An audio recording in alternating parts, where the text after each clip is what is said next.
All right, and we're live. Welcome everybody. Ben, really nice to meet you. Welcome to the Li- show.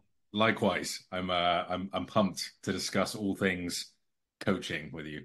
No doubt, absolutely. So as I said, I've known of you for a while with the work that you've done in the past with some colleagues, mutual friend Tyler Wall. Shout out to Tyler off the bat, and now the work that I've seen that you've done with Superhuman, and I really was excited to jam with you for a while and just hear because I love hearing about stories of coaches who are doing great things right now, but hearing how they really got into the realm. So I'm just excited for a really good conversation, man. No, for sure. I mean, Tyler is definitely one of my nearest and dearest friends since the TKN days, and he's a beacon of sound advice for me in my life, and has helped me through a lot of stuff. So shout out to Tyler if he listens to this. No doubt. Yeah. I Truly don't think great I've guy. I don't think I've ever had a like chit chat conversation with Tyler that just never went so down the deep end Yeah, of philosophy and life and yeah. books and like the meaning of everything in there, which is awesome. It's great, but it's like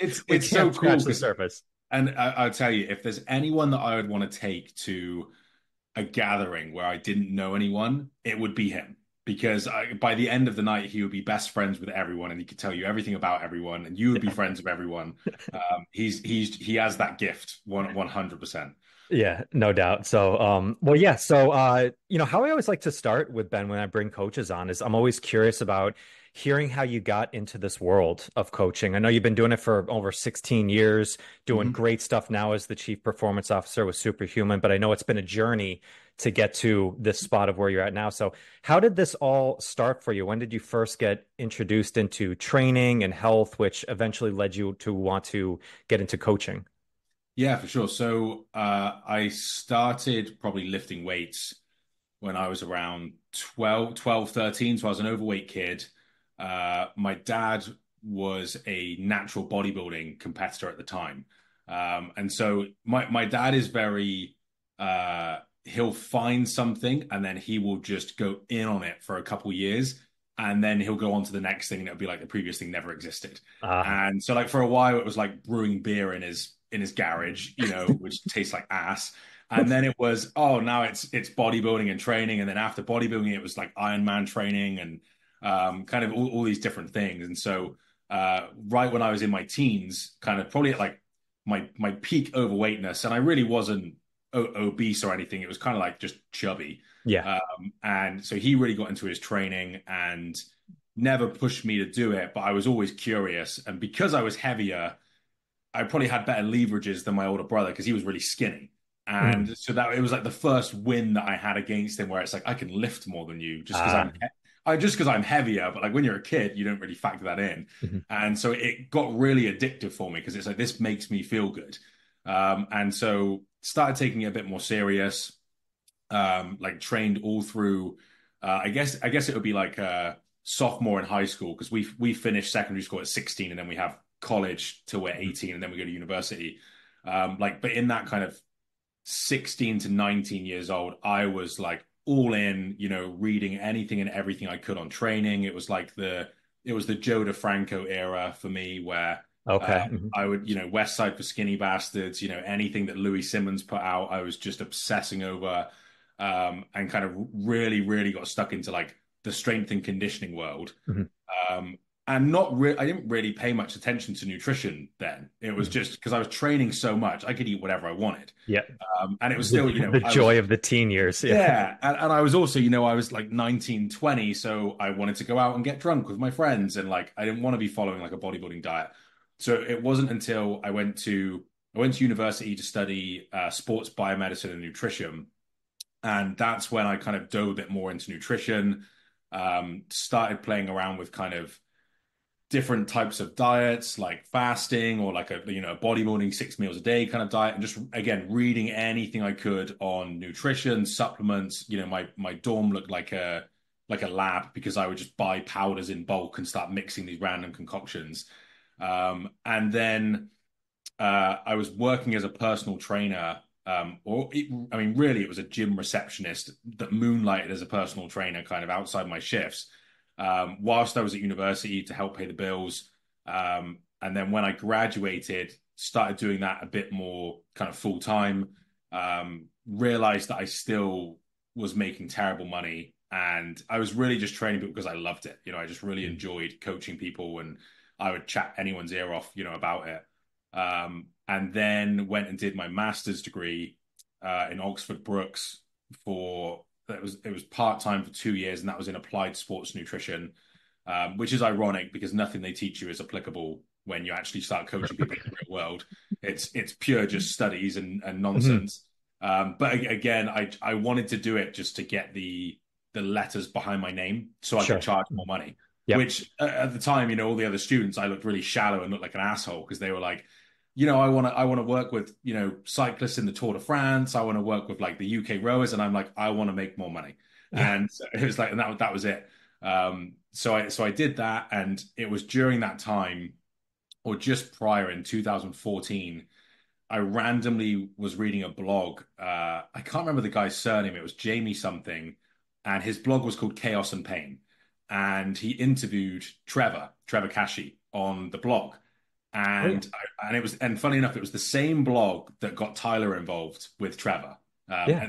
at the exact same time. Jamie And Lewis. yes, that's the one, Jamie Lewis. Yeah. Oh yeah. And so I He's a emailed. character and a half. I've had him on the Yeah, podcast a couple times. Yeah. I've heard. And so I read that blog, and like kind of everything that Trevor was saying, it just flew in the face of what I was doing and what I believed. And I thought, well, I'm going to pick this guy's brain if I can. And his email was at the bottom of the blog. And so I emailed him, not expecting anything back. And he emailed me within like an hour, with a decent response. Like, it wasn't just a one-word answer. Mhm. And so I asked him if he coached. And at the time he was doing his PhD. He's a little bit younger than me. And I think he's like one of the youngest guys in the US to ever get a PhD. Yeah. That got it when he was like 18 or 19 or something, which is crazy. And I worked with him for a bodybuilding prep in 2014. Went really well. And then I worked on and off with him for the next kind of 3 years, just in like 12-week blocks when I could afford it because I was still broke. But we kept in touch on Facebook the whole time. And then when I basically got to like a crossroads where I had finished my master's, I got offered a job in Singapore to personal train. And I thought, it's great money out there, new experience, kind of really had nothing going for me, kind of where I was in Wales. And at the same time, it was when Trevor had bought out the other partners of Relentless Dietetics at the time. And so that's when TKM was kind of created. And so he emailed me and said, well, do you want to coach? And in my head, I thought, I'm sure he just needs a hand whilst he transitions all these clients because he's a one-man band. And so I was like, yeah, no problem. So he sent me a list of like 70 names with their cell phone numbers and said, I need you to coach these people. And I'd never coached online before, and there was no structure. And I was like, Mm. what do I do? And he's like, just do what I did for you. And I was like, okay. And like part of me was like, this is dumb. I'm not going to do it. But then I was like, this could be really good. Yeah. So I sat down and I dialed all the numbers, spent a fortune on my phone bill because I was Mhm. calling from the UK, managed to keep like 65 of them on board. And then I just started coaching them just as kind of Trevor had taught me. And then, a few weeks later, he's like, oh, I need your bank details so I can pay you. And I was like, I didn't even know I was going to get paid for it. It was just Right. helping a friend out, because he was one of my closest friends at the time Yeah. because we spoke daily. And kind of, we had both gone through our own kind of personal situations and had spoke to each other about it. So I was just felt like I was helping a friend out. And so then he paid me, and I was like, this is more than I made last month. Yeah. And so I was like, I would like to do this forever. Mhm. And so the next couple months was that transition to coaching full time. And then he flew me out to Ohio for I think 3 weeks. And that's when I met Tyler in person Mhm. for the first time, and we just immediately hit it off. Yeah. And yeah, then that was the start of kind of TKN and coaching online. Yeah. The initial bit anyway. It, Yeah. it's what a beautiful story of don't look a gift horse in the mouth, right? It's like if you have the Mm. opportunity, just jump in and It was, kind of and figure it out. I've always been such a worrier my whole life. And it was that situation where, honestly, it was probably because I was so dissatisfied with where I was in life in terms of how good I felt I was without kind of being arrogant, like I knew it, like I knew my shit, and I was like, why am I not successful at this? Because I didn't know how to market, didn't know how to Right. sell, Mhm. hated talking about money, with clients and things. So I Sure. just wanted to coach. And so I was like, this could be a really, really good thing. And I'm so uncomfortable where I am now. Even if it goes to shit, it's like I've got nothing to lose. Mhm. And so doing it was the best decision I ever made, Yeah. hands down. So going in and when you started studying in more nutrition based, you said you really didn't have an interest personally in it before. I mean, everybody, when you start lifting in your teens, it's like you can eat and drink anything and it just Yeah. flows through. I used to say like when I trained at 20 for baseball, I could like wake up after a night of drinking, sniff a cup of coffee, and I was ready to go for Yeah. the rest of the Just day. PR in the gym. And it's just like, yeah. Oh, it was just like great. It's like, oh, everybody can work out for Yeah. 2.5 hours just on legs. Absolutely. Like Yeah. that's just easy stuff. So what was it a like what kind of prompted you to want to study that more? Did you see like this is something I should probably be more knowledgeable about? Or I know you said when you got to the master's, it was more of like the financial aspect of getting in, but was it something that like I feel like I should know more about this, or was it kind of the only thing offered in this type of field? It was more, I think, because I had started going down the bodybuilding route. It was when like that's when the conversation started to change, less about like strength and conditioning, because all bodybuilders train the same. Mhm. And so it was like I was training less for performance and more for how I wanted to look. And then as I started reading more about what bodybuilders were talking about, like on the forums back then, all of the conversations were about diet. It Mhm. was really like maybe a couple about training, but very, very similar. And so then it kind of just shifted my perspective of like, oh, so like how you look is really down to how you eat as opposed to the style of training that you do. Right. And that's when I started diving into more about, okay, well, what does a good diet look like? And then that's when it's, the super high protein, 6 meals a day, kind of stuff that everyone Right. was doing back then. And that's when I kind of did like a rinse and repeat, same as I did with training, looking at high volume, low volume, different kind of splits, like sets, reps, all of that kind of stuff. I did the same thing with nutrition, and it was like protein, carbs, fats, meal timing, fasting, carb backloading, like all of the stuff that was kind of coming out back then. My worst, uh, my biggest regret back then was I really had ADD when it came to training and nutrition, where I would read a new article and I would just revamp my whole routine every Yeah. single week. And I think the only thing that kind of carried me through to get half decent results was because I still went really hard at anything I did. And Right. so even though I was changing my training all the time, I was still training my ass off. Right. Even though I was like changing the style of my diet, I was still 100% in on the thing. I wasn't Right. slacking off at weekends or anything like that.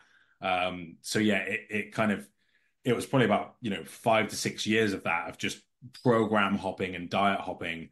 Yeah. And I think Trevor really helped me break out of that. Sure. Because I would always bounce ideas off him, and it would almost get redundant where he would just respond, with the same kind of answer, like it's calories and protein, like Right. and all of these things. And he would, and the biggest thing gift that he gave me, I think, was how to really think critically and ask the right questions. Because you kind of learn that doing your master's degree as well, because you learn how to read research properly and Mhm. look at a study and be like, this is irrelevant, or maybe this has some validity. But really with him, it was more about the kind of like the why. Like why are you program hopping in the first place? Like Right. what problem are you trying to solve?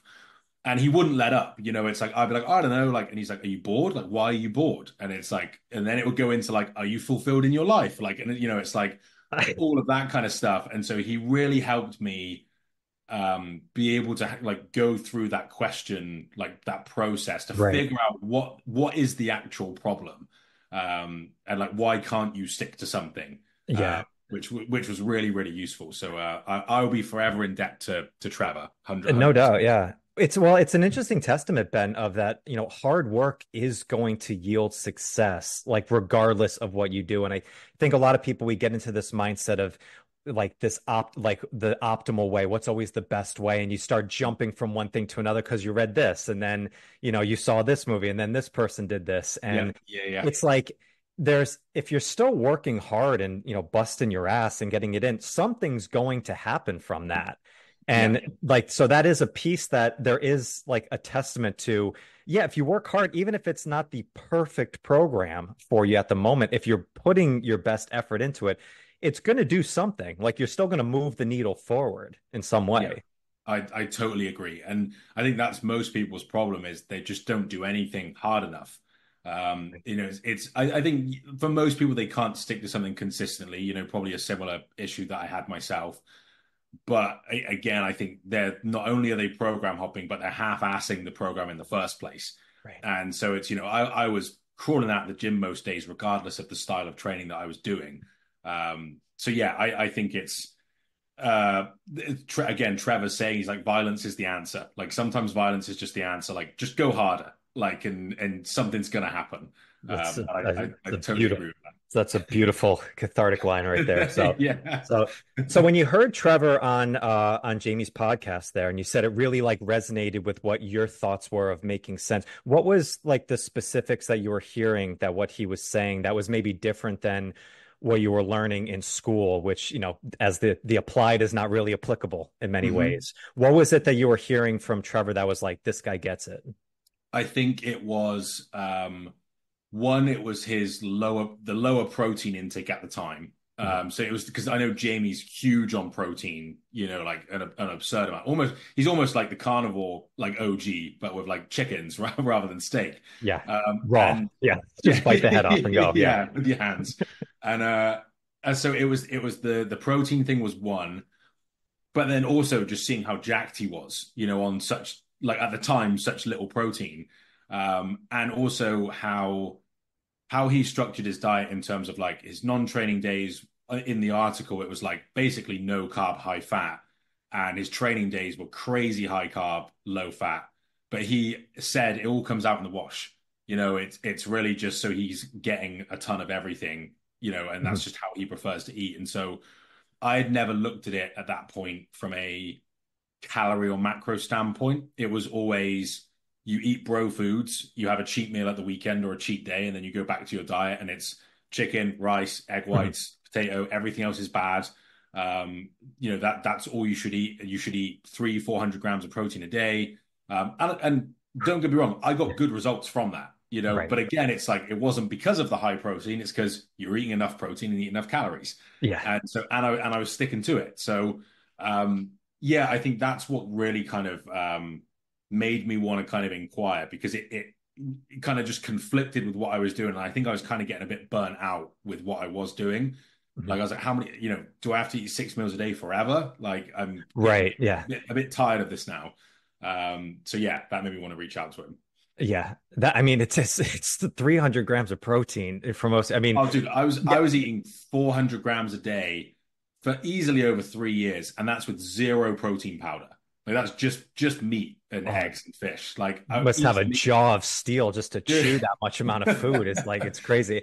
And it is, right? I mean, there's ways that you'll get results from it, but in a lifestyle aspect of approach, like I mean, that's a hard thing to keep up for a long period of time. yeah. 3 years is a milestone in itself. And but at that time, I was a student, I was single. Yep. I really could. I was almost living like a broke full-time athlete. So if there's ever going to be a time where you can do it, it's then. And even then, I was finding it tricky. And so, trying to get someone to do something like that when they're not a full-time bodybuilder is nigh on impossible. Mhm. So yeah, I think that's. And again, I was coaching people at the time as well, and I had a few people start asking me about diet as well as training, and I was like, I don't really know what to say to them because I only know one way, which is to bro the hell out of it. And I'm like, I know this 50-year-old woman isn't going to eat, 2 kilos of chicken a day. Mhm. And so I think I just wanted to kind of just improve my knowledge as well. Yeah. So then when Trevor brought these 70 clients to you, now you got 70 people that you're trying to, and you said 65 of them pretty much stayed Hmm. all as online clients. And I know your Yep. personal training before, which was probably in person, right? Yes. Yeah. Yeah. How was that transition for you? Was that a big shift in how you approached training? Like, what was your philosophy and approach going into speaking with these people that made you so successful of keeping almost 90% of them? I think. One, just my pure enthusiasm at the time, because it was, and I guess it was very fear driven as well. It's like, I don't want to let Trevor down. So I was like, I'm gonna really, the conversations I was having with these guys are really like, look, I know what I'm doing. I will get you your results, and just like, give me a chance. But I think the trickiest part for me was, one, I don't particularly like talking on the phone in general. Like back then anyway, like ringing up to book a restaurant, I really don't like. I would rather book online. It's Right. just one less conversation. And so them were phone calls and some of them were Zoom calls. And it was really the first time I had ever put myself in front of a camera and had to speak. And, aside from presentations at university, which I didn't like at the time, having to, have Zoom calls with people and do Loom videos, like recording myself. God, I must have recorded myself 20 times per check-in Mhm. because I'm just like, nope, that's wrong. Nope, you look like a fucking idiot. Like, nope, like you sound silly. And it was just I had to repeat it so many times to get confident at it. So I think that was the biggest hurdle, was just listening to myself speak and getting comfortable with being in front of a camera. Was because that was so uncomfortable for me at the time. Hmm. So it's like I didn't fear the knowledge of like knowing where someone's calories needed to be and what Right. to do, because me and Trevor had so many conversations at that point. I felt, not that I knew all there was to nutrition, but I definitely knew enough to get the Gen Pop results. And Yeah. so, it was all the soft skills and everything else which I've acquired over the last few years. But it was really just how do I convey this in a Loom video without feeling like an idiot and being insecure? Yeah. And so that was the biggest hurdle that I had to overcome for sure. Yeah. That's so fascinating to me. You're such an articulate, like, easygoing guy, Dude, to talk with. repetition Yeah. is all it is. Is I was a nervous wreck for years, and it's just, if I had to tally it up now, just on basic math of kind of number of clients per year and things, and check-ins per week, I've probably done around 30,000 looms. And so at that point, it's like you get quite good. You got the reps in. Exactly. Like Yeah, it's gonna yeah, figure it out. Yeah. yeah, So exactly. I mean, diving a little deeper into the nutrition. Nutrition is still so fascinating to me in the coaching world because I think training can get very simple, right? And it's like, but Mm. nutrition seems like it gets so complicated with people, and that's like the big thing that so many people struggle with. And I'm always curious as kind of the answer to why, like, what's the most common struggle that you see? And with the work that you've done in all your time, what are the kind of common and longest levers that you see with people who maybe have done a lot of successful things? They're successful in their life and their business. They've got training down, but nutrition still seems like it's the hard part of it. What are the big main ones that you see amongst the majority of people? It's such a good question, and I would say one is people refuse to accept how simple it is. And because it's so simple, they are still searching for the magic bullet, which prevents them from just doing the thing consistently because it's so easy to do, but it's just as easy not to do. And so I think people are looking for something more extreme, whether it's you're excluding an entire macro, or you're consolidating your eating window to a certain time, or you're eliminating a certain color of foods, or I think it's this kind of people refusing to accept that it's just that they've been overeating for a long period of time. Mhm. They're looking at it in a sense of like, it's not my fault, it's because of my blood type, or it's not me, it's because my body doesn't respond well to carbs, or it's almost like they're not taking the responsibility or ownership over the fact that it's like, I've just been eating too much for a long period Mhm. of time and that's on me. And one thing which I do make clear to clients though is, it just because it's on you, it doesn't mean it's your fault. Right. And I mean that in the sense of, we learn our eating habits from our parents when we're kids, and we may carry those habits to when we're older. And so if, like, for example, in my family, if you didn't eat everything on your plate when you were a kid, you were rude and you were a bad kid. And I didn't realize till I was, in my 20s, that I would feel incredibly rude at a restaurant if I didn't finish everything on my plate, even if I was full. Right. And it's like, well, I'm paying for the meal. I can stop whenever I want. But that was kind of a habit that I had where it's like you have to finish it or I'm rude and I'm a horrible person. Mhm. And so you learn these things, but that's not my fault that I learned that. But I am responsible for changing it in the future. And so it's where we look at it in the sense of like overweight kids, even people will then go, it's not their fault, it's their parents' fault. But also, if you look at the parents' life and you look at their upbringing, you look at their financial situation, the family dynamic, Mhm. where they live, all of those things will factor in. And it could just be that parent is doing the absolute best that they can do. It's not their fault either. It just is. Mhm. And so, but it is their responsibility for what they can do going forward. And so I never want to blame people where people say like it's your fault because you eat too much. It's like, well, when you really break it down, like yes, like too many calories have gone in your mouth, but it may not be your fault in the sense of all of the things that you've learned and why you do that. Right. But you are responsible for changing that going forward. Now you're aware of it, if that makes Yeah, sense. 100. I remember I heard this quote that I loved. It said, "Problems are complicated, solutions are simple."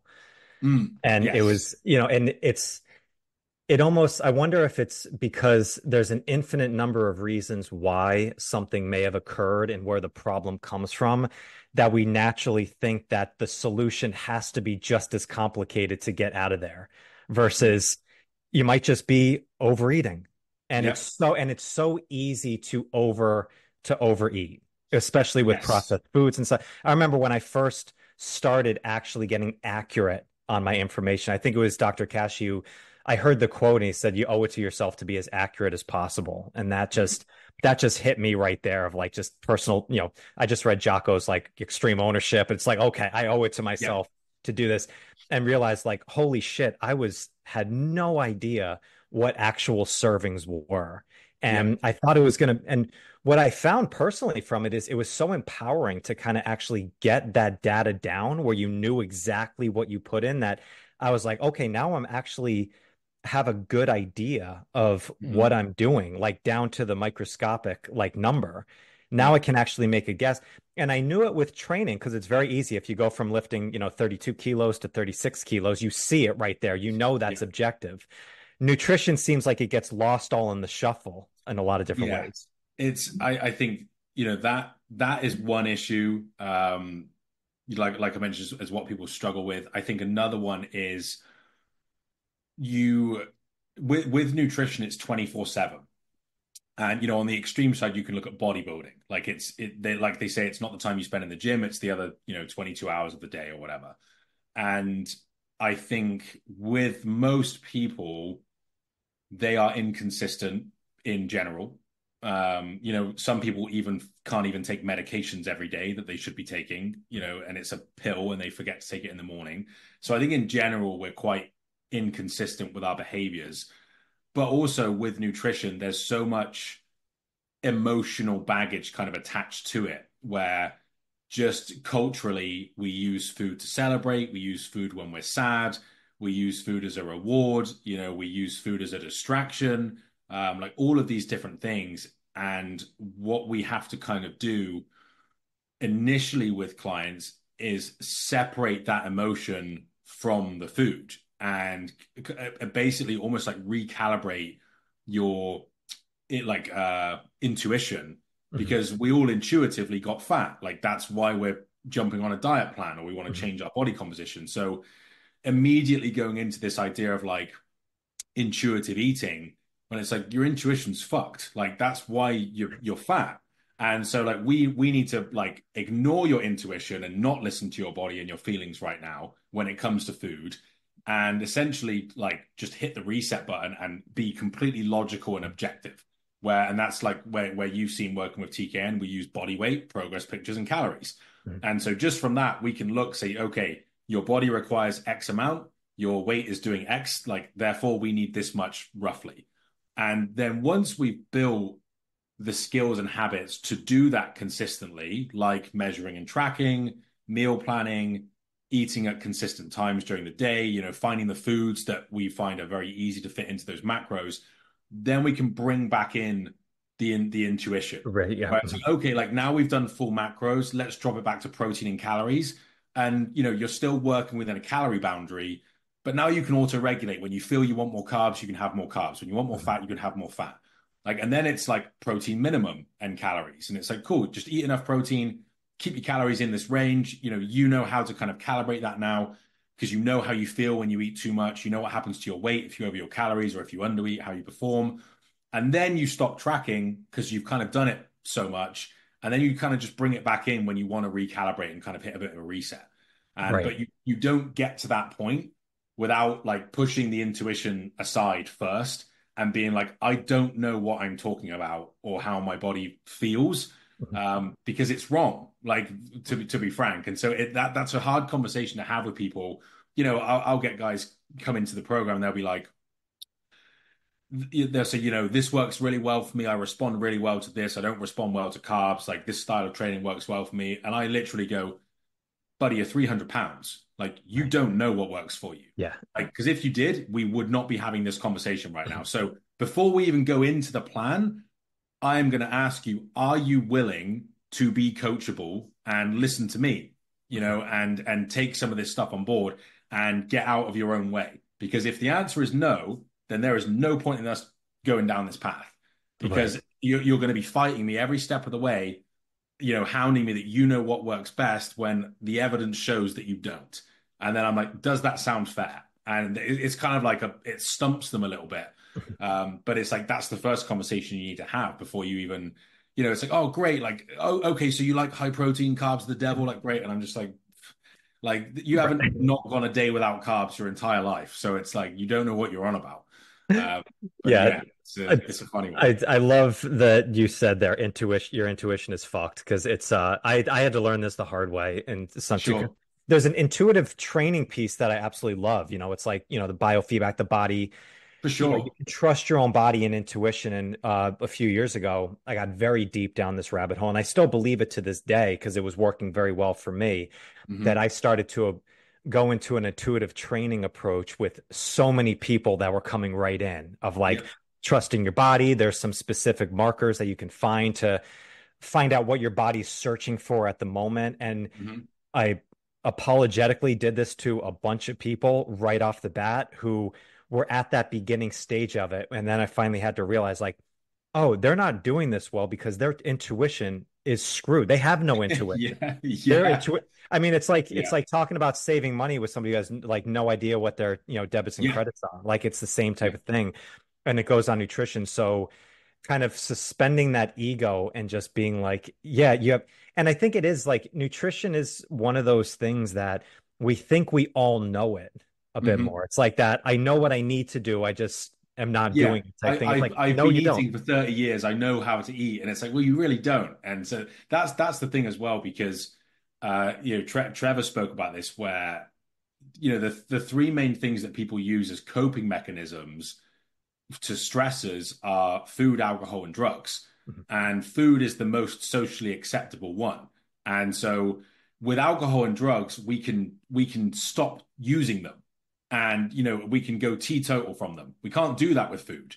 And so we have to try and recalibrate it. Like it's almost like getting someone to stop being an alcoholic while still making sure that they drink. Right. And so it's like, how the hell do you do that? Yeah. And so like that's why people don't do that. Like they give it up. And so, you can argue, I don't like the whole like, sugar is addictive as cocaine nonsense because it's not, Little fear put, mongering. put, Yeah. yeah, put some granulated sugar in front of you. I bet you get 2 teaspoons in and you don't want to eat anymore. Like, 100. Yeah. so it's sugar and fat combination is what 100. is Yeah. what's delicious. But yeah, I think guys' egos definitely get in the way, in terms of like that intuition, and because again, it's a real knock, especially with guys that have been doing some kind of training for decades, and you're like, you've really got it wrong, this whole time. And I hate to be the bearer of bad news, but like we're gonna have to start from scratch, and it's a tough pill to swallow for a lot of guys. And we work with a lot of business owners, CEOs, very, very successful people in their area. But they just haven't figured this one out. And it's, if you're good at everything and then you find the one thing that you suck at, it's like if you're an expert at everything, but you can't swim, you just don't go to the pool. And so like these guys, it's almost like they're having to go to the pool and put armbands on and swim with the kids. And they're like, well, this sucks.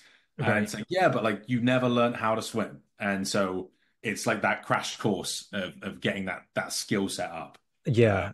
yeah. So, how much do you think that like the topic of mindset and mental performance comes into the role of success? I always think this is an interesting topic because we know it's powerful to have a strong mind and stuff, but oftentimes you're like, what the hell does that actually mean? From there. Yes. It's like, so I mean, the tactics and strategies, the specific things to implement are important, but how much at the beginning are you kind of talking about the mental side of the person too? Maybe not like directly, like how's your mindset? Because that's a weird freaking question. Sure.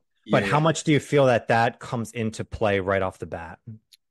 I think right out of the gate, I wouldn't say it's a huge topic of conversation because they've just financially invested with us. They're clearly motivated to change, or most of them are motivated to change. So we can ride that wave for a while before that starts to wane because we know motivation is fleeting, and so we're gonna try and ride that out for a couple of weeks, and that's when we can focus more on the tactical side and try and get some initial objective results to try and keep that motivation going.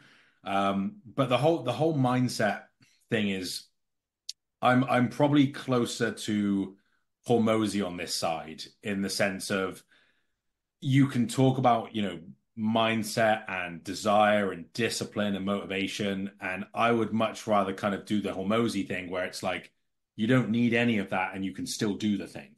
Right. And so I like to, because I feel like that's incredibly empowering because ultimately when we really break it down, the only thing that matters is the work, like is the actions.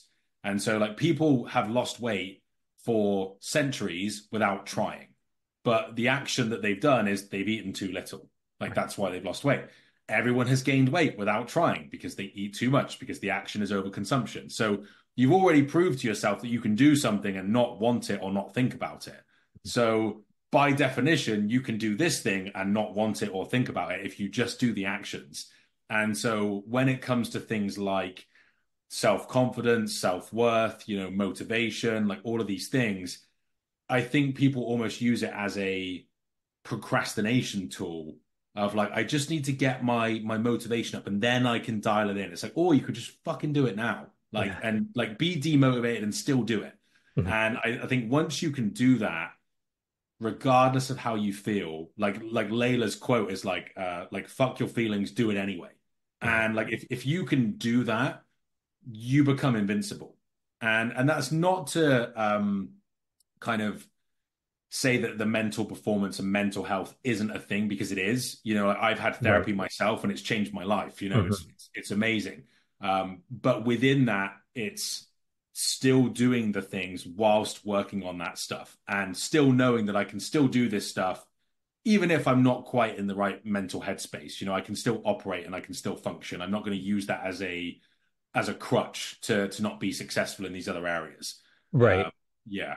I think I really like that approach and that answer because I think it's easy for us to think that the success that we want is like one big step. We're missing one thing that we need versus it's a lot of very small little steps that are getting Mhm. there. And having a strong mindset and having, a powerful just, mental performance, it's a step in the process. But if you're not doing anything for the physical body right now or the work, starting with that, I think is more powerful. And I had this debate, I put this out to a community I worked with of what comes first, a strong body or a strong mind.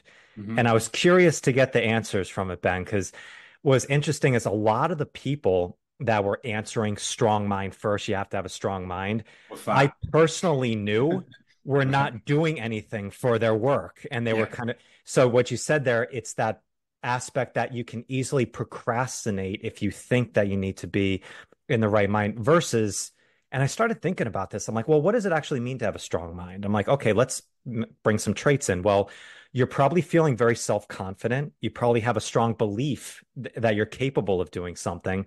Yep. Well, if you go into the body and you work on that, regardless of how you feel, and you see changes, it's naturally going to bring some self-confidence. You're going to probably believe more, oh, had success. What else can I do? So Yep, the physical work will flow downstream versus the flip side, where if you just focus on the mental, there's a good chance that it's going to lead for you to that sure. standstill. But I completely agree with you, but I would also play devil's advocate and Mhm. say sometimes a strong body can make a weak mind, where, you look at physique athletes, they're incredibly insecure. Mhm. They don't really like themselves. They may punish themselves with hard training, and physically, if you remove the mind, they are beasts. Yeah. But you look at their mind and they are fragile. Yeah. And vice versa, you have some people that have never set foot in a gym or paid attention to their diet, but they've gone through such hardships in their life that they are resilient as hell. They just choose not to exercise. Yeah. And so it's that thing of like, I completely agree that if you are exercising regularly and trying to progress that and get fitter, because it encompasses, working on a schedule, being disciplined to go to the gym, like all of these other traits, it's very, very likely that is going to carry over to your mindset. But I wouldn't say it's a guarantee. Like there's definitely not like an absolute 100% correlation. Because I know so many guys that I look at them and I'm like, man, like they are great. Like physically, I bet they're switched on, and they can't work for more than a day straight. Their relationships all go to shit. They don't have any self-confidence. And I'm like, damn, like what have you been doing all this time? Like, Yeah. and so it's like, that's when it's almost like, well, doing physical exercise makes the body, resilient and all these things. Sure. And going through mental hardship makes the mindset resilient. Like whether they cross over, they may, but they also may never meet. And so it's an interesting Yeah. conversation, sure. So the answer is depends. We didn't solve it yet. So Yeah. sure. Yeah, we'll get there. Yeah. So no, it is. And I think that's fast. You kind of put all of your energy into one bucket in there. It's like and that can go down. It's going to work for a period of time, but again, it's a spectrum. All these things are important at the right time when it comes in. Yeah. And that's what I wanted to ask a bit because in Superhuman, in the method that you guys have, you have the three phases that you have, which is the first like rapid fat loss and then Yep. metabolic recovery, Yep. then going into more of like performance and longevity, which is the now till forever, which we all want to get to. The Yes. question I had is like I understand more of like the rapid fat loss, get as lean as possible and work there. But that second piece, the metabolic recovery, I want to ask you more about that. So, what does that mean? And like, what is the approach when you get into kind of a phase like that? Sure. So metabolic recovery, it sounds very fancy, and I think it almost sounds like we got some pseudoscience going on where it's like we're gonna, train your body to eat 5,000 calories a day and stay shredded, and it's really not true. I think part of that is marketing. It sounds cool. Sure. Because if you just say it's maintenance, then people are like, well, that's boring. Right. But really, the goal of that phase is to teach someone that they can't lose weight forever. And so they start removing that, solely focusing on the scale as their marker of progress because it has to end. And a lot of times, if you've been in a really long fat loss phase and now suddenly the scale is just doing this or maybe going up a little bit, you feel like you're failing. And when really that's the best win that we can ask for, because most people don't struggle with weight loss, they struggle with weight maintenance. Mhm. They can lose weight, but then they gain it all back, and they lose weight and then they gain it all back. So I would argue this phase, like this recovery or maintenance phase, it's I would say it's less about like metabolic recovery, but more about like mindset I recovery was going to ask that. in, Yeah. in, in getting out of the fat loss mindset where you can go out to eat and be slightly over your calories and you don't have to hit your macros to the gram. And we're starting to learn to be a bit more flexible and also get the evidence that we're not just going to suddenly wake up and be 50 pounds heavier. Because for a lot of these guys, if they lose, 50, 70, 80, 100 pounds, the moment that scale jumps up 3 or 4 pounds, they go, oh God, it's happening again. Like I'm going to wake up in a week's time and be 100 pounds, and I need to go back into fat loss. And it's like, nope, we need to ride this out, and I need to prove to you that you are not going to wake up 50 pounds heavier. And once they've got that locked in, then I would say that's a successful recovery phase where we've been at maintenance calories. We're not losing weight anymore. We're maybe in a small surplus, but at least on average maintaining. So then obviously their performance does start to improve because they're eating enough. Hmm. Then we can start to transition into a muscle building phase. Yep. But even then, because with a muscle building phase, the scale is going to go up, Right. and we are going to gain some body fat with that. And so if they're not mentally ready to kind of accrue some body fat, we stay in that recovery phase because you're not recovered yet. Hmm. And so it's going to vary from person to person. If someone just really doesn't have like don't give a shit about the scale, or gaining a bit of fat, that their recovery phase might be 6 weeks, and it's like cool, like we're back at maintenance, like let's go. Other guys, it may be 6 months, maybe longer, and so it's until they're ready to kind of go to that next phase, and that's where the individualization comes in because you can't plan out a year's worth of progress. You can have a rough idea, but it's going to change every other week, based Yeah. on that feedback from the client. Yeah. Yeah. It's so interesting. I mean, it really comes down to that. This is where I think that know thyself comes in so much and that mindset piece. Because I'm personally in that zone right now, like where I Sure. did a cut for the summer. And I always like it's weird, but I'm one of those people that I feel even better going into a cut.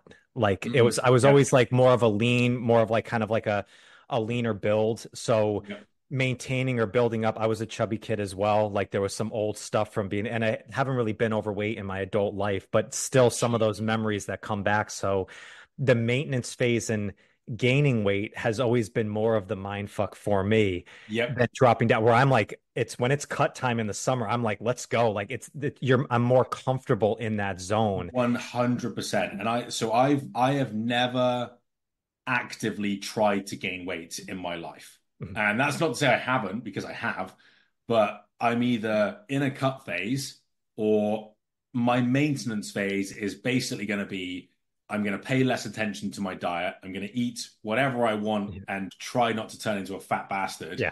But the only thing I've got going for me is that I've always trained my ass off. And so I've kind of accidentally bulked up, in terms of muscle mass because I've been eating enough and I've just been training really hard. But then I'll just eventually get fat and then I'm like, I'm too fat, and then I'll diet again. Yeah. And then I'll kind of go back in. So I will never know what it's like, for like the hard gainer to have to really try hard to gain weight because it's never been a challenge for me. Mhm. If I lean on my intuition, I will gain weight every single week. Yeah. And so I almost have to live in this like constant state of being slightly deprived, which Mhm. sounds miserable, but like I'm talking like, Like minuscule. don't Yeah. eat cheesecake every night. And it's like, Right. yeah, like because my intuition is greedy. And so it's not the average person of like a treat once a week. It's like, no, I would eat pizza and cheesecake every day if I could. No And so doubt. it's like, I always have to kind of monitor my calories so I don't gain weight too fast. Mhm. And that's not in the sense of I gain muscle really easily. Like I just get fat really easy. Right. But it's a tricky one. But then with that, I think the advantage I've had is because I mean the last bodybuilding show I did was in 2017, and then I took like quite a long hiatus from any kind of diet. It was really like I'm still, I'll eat enough protein without even trying, Right. but I really didn't diet again till I want to say like 2023, or even 2020, maybe 2022. And it was when I started dabbling in anabolics then, in 2017. So it was like I'm going from a lean, natural guy to now taking testosterone and eating a Yeah. shitload of food. And like I just blew up. Blew up. I Yeah. think I went from like 180 to 240, like just like I mean I look like mashed potato, but like I just like I got crazy strong. And so I think that like it's helped put me in the position now that I can, at the moment I'm like a fairly lean 225. Mhm. And so I will always be probably above 200 pounds and fairly jacked, we Yeah. can say like mediocre jacked Mhm. forever now because I paid the dues of being a fat bastard for five Right. years and just training to get as strong as I could.